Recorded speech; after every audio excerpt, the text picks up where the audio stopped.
ಮೂಡ ಹಗರಣವನ್ನು ಅವ್ಯವಹಾರ ಪ್ರಕರಣವನ್ನು ಹೈಕೋರ್ಟ್ ನ್ಯಾಯಾಧೀಶರಿಂದ ತನಿಖೆ ನಡೆಸಬೇಕು ಎಂದು ರೈತ ಮುಖಂಡ ಕುರುಬೂರು ಶಾಂತಕುಮಾರ್ ನೇತೃತ್ವದ ನಿಯೋಗ ರಾಜ್ಯಪಾಲರಾದ ಥಾವರ್ ಚಂದ್ ಗೆಹ್ಲೋಟ್ ಅವರಿಗೆ ಮನವಿ ಪತ್ರ ಸಲ್ಲಿಸಿದರು.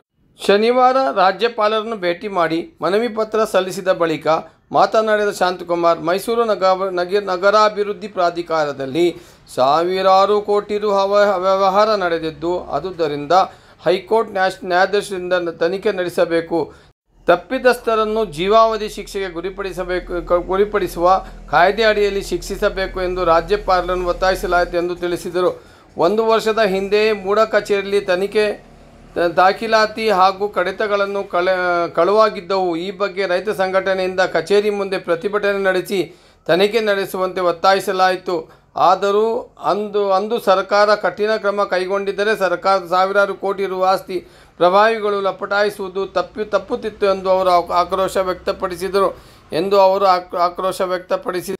ರೈತರ ಮುಖಂಡ ನಿಯೋಗದಲ್ಲಿ ಅತ್ತಿಹಳ್ಳಿ ದೇವರಾಜ್, ಬಡನ್ಪುರ ನಾಗರಾಜ್, ಸಿದ್ದೇಶ್, ಬನ್ನೂರು ಸೂರಿ ಮುಂತಾದ ರೈತ ಮುಖಂಡರು ಭಾಗವಹಿಸಿದ್ದರು.